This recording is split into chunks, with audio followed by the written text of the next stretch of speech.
Avez-vous déjà rêvé de devenir une personne qui attire naturellement les autres, inspire confiance et ouvre toutes les portes grâce à la force de la communication? Le livre Comment se faire des amis et influencer les autres de Dale Carnegie n'est pas seulement un manuel de relations humaines. C'est un véritable guide pratique pour transformer votre vie personnelle et professionnelle.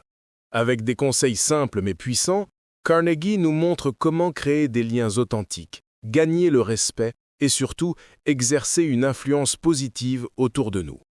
Dans ce qui suit, je vais partager 2 grands volets de ce chef-d'œuvre: les principes fondamentaux pour se faire aimer et respecter, les stratégies pour inspirer et influencer sans manipuler.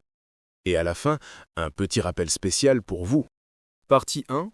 Les principes fondamentaux pour se faire aimer et respecter. Lorsqu'on ouvre le livre Comment se faire des amis et influencer les autres, on ne découvre pas seulement un manuel de techniques sociales, mais une philosophie de vie qui place l'humain au centre. Dale Carnegie nous rappelle que derrière chaque sourire, chaque geste, chaque mot, se cache un désir universel, celui d'être reconnu, apprécié et respecté. Et si la clé des relations épanouies ne résidait pas dans la recherche de son propre éclat, mais dans la capacité à mettre en lumière les autres. Target. L'art de s'intéresser sincèrement aux autres. Carnegie insiste sur une règle d'or. Les gens se soucient avant tout d'eux-mêmes. Cela ne veut pas dire que nous sommes égoïstes par nature, mais simplement que notre monde intérieur est le centre de notre expérience. Ainsi, lorsqu'une personne rencontre quelqu'un qui lui donne le sentiment d'exister, d'être écoutée et comprise, elle se sent naturellement attirée. Un exemple simple. Rappelez-vous d'une conversation où votre interlocuteur vous a posé des questions authentiques, sans juger ni interrompre. Comment vous êtes-vous senti? Probablement important, valorisé, respecté. C'est précisément ce que Carnegie nous invite à reproduire volontairement. S'intéresser sincèrement aux autres, ce n'est pas une stratégie de manipulation, c'est un choix de vie. Cela demande de mettre de côté l'envie de parler de soi, de résister à l'impulsion d'impressionner et d'oser accorder toute son attention à l'autre. Imaginez ce que cela changerait si, au lieu d'attendre notre tour pour parler, nous choisissions d'écouter avec une vraie curiosité. Dans un monde saturé de distractions, l'écoute devient un cadeau rare et précieux. Idée. Le pouvoir de l'écoute active. Carnegie nous montre que l'écoute n'est pas une simple absence de parole. C'est une compétence active. Elle se traduit par des signes visibles, le regard, le hochement de tête, les petites paroles de relance comme « je comprends »,« raconte-moi davantage ». Lorsque nous écoutons activement, nous ne validons pas seulement les mots de l'autre, nous validons sa personne. Et cette validation est un carburant émotionnel puissant. Un patron qui prend 5 minutes pour demander sincèrement à son employé « Comment te sens-tu dans ton projet ?», gagne non seulement en loyauté, mais aussi en productivité. Un ami qui demande « Comment ça se passe vraiment ?», crée un lien d'intimité et de confiance qui dure dans le temps. Carnegie nous rappelle que ce ne sont pas les grandes démonstrations qui forgent les amitiés solides, mais une succession de petites attentions sincères. Semer la reconnaissance au lieu de la critique.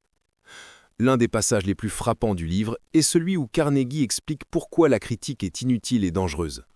Lorsqu'on critique quelqu'un, on ne fait que l'obliger à se justifier, à se défendre, ou pire, à se refermer.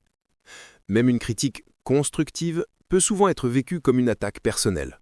À l'inverse, la reconnaissance sincère agit comme une lumière qui fait éclore le potentiel de l'autre. Pensez à un professeur qui souligne non pas les erreurs, mais les progrès. L'élève n'est pas paralysé par la peur d'échouer, il est porté par l'envie de s'améliorer. Pensez à un parent qui félicite son enfant d'avoir fait un effort, plutôt que de lui rappeler ses manquements. L'enfant apprend à aimer l'effort lui-même. Carnegie ne nous dit pas de flatter à tout va. La flatterie est superficielle et sonne faux. Ce qu'il propose, c'est d'apprendre à voir sincèrement ce qui est positif chez les autres et de l'exprimer sans retenue.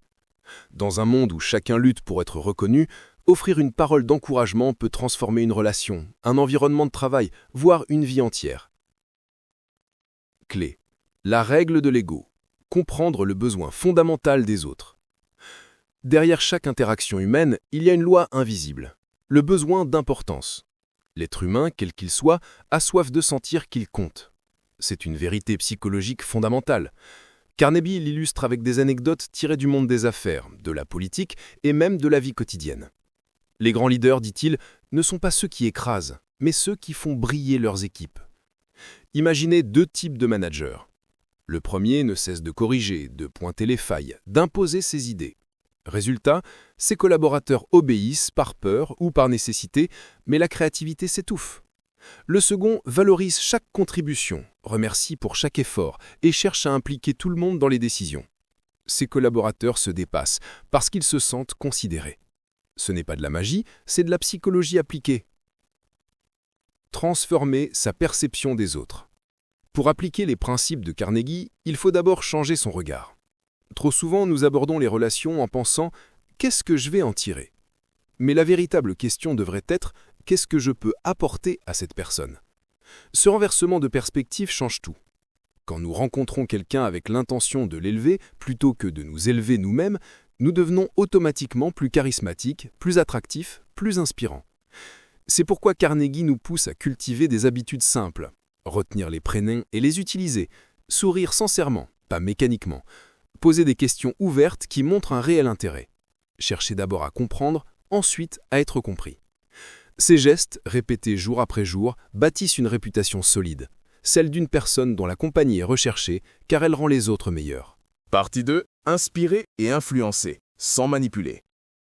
L'un des plus grands malentendus autour du titre de ce livre est de croire qu'il s'agit d'un manuel de manipulation. En réalité, Dale Carnegie met en garde contre toute tentative d'utiliser ces principes de manière égoïste ou trompeuse. Son objectif est clair: apprendre à influencer les autres en éveillant ce qu'il y a de meilleur en eux et non en exploitant leurs faiblesses. En mire, l'influence comme un art de guider, pas de contrôler. Dans notre quotidien, nous cherchons tous à influencer. Un parent qui veut motiver son enfant à étudier, un manager qui souhaite mobiliser son équipe, un ami qui encourage l'autre à poursuivre un rêve. L'influence fait partie de la vie sociale. Mais la question essentielle est: comment exercer cette influence? Carnegie nous rappelle que la contrainte ou l'autorité brute ne donne jamais de résultat durable. On peut forcer quelqu'un à obéir, mais on ne peut pas forcer quelqu'un à croire.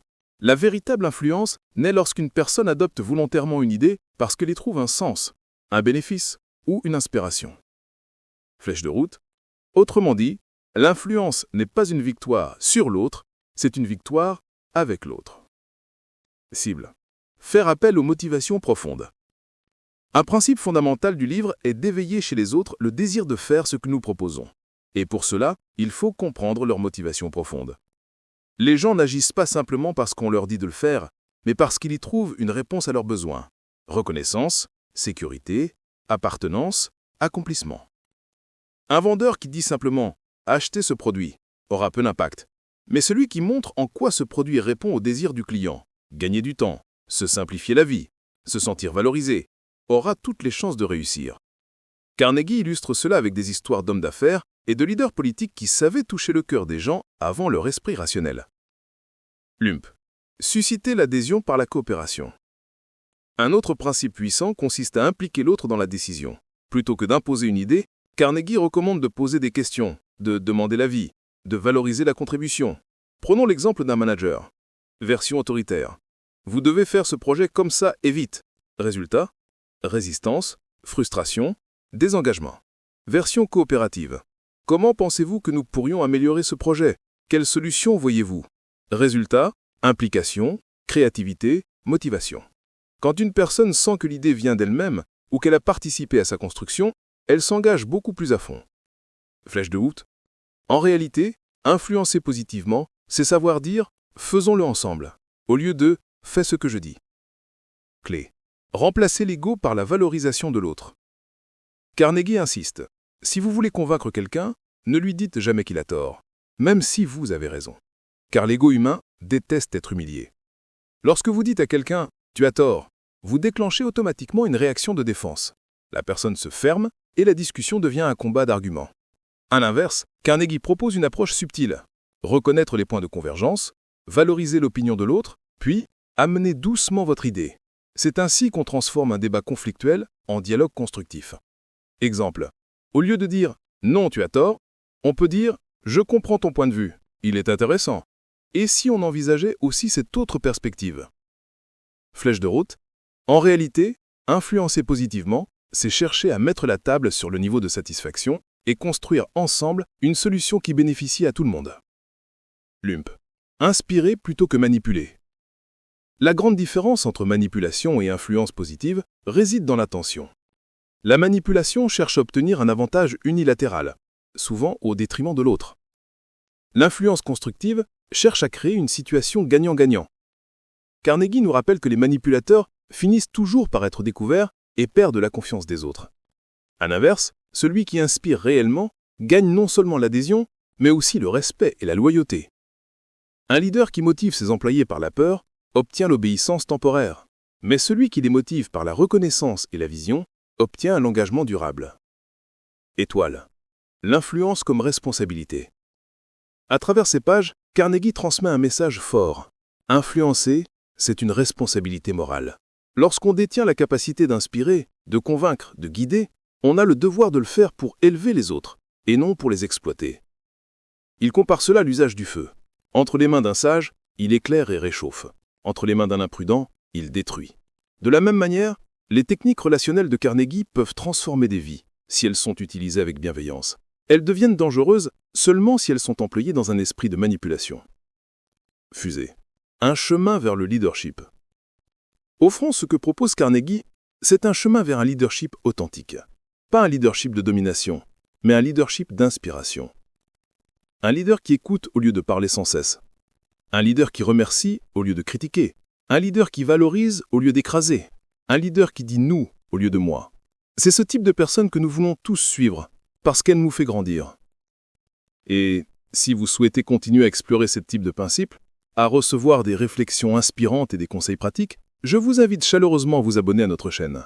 Ensemble, nous allons non seulement apprendre à mieux communiquer, mais surtout à transformer nos relations et à devenir une source d'inspiration pour notre entourage. Étoile. Devenir une source d'inspiration.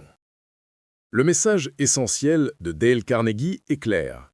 Nous avons tous le pouvoir d'influencer les autres, non pas en les dominant, mais en les valorisant, en les écoutant et en les inspirant. L'art de créer des relations profondes et authentiques repose sur une qualité simple mais rare, l'attention sincère à l'autre. En mettant en pratique ces principes, nous découvrons qu'il n'est pas nécessaire d'avoir du charisme inné ou une autorité formelle pour être écouté et respecté. Ce qui compte, c'est la capacité à éveiller chez les autres le meilleur d'eux-mêmes.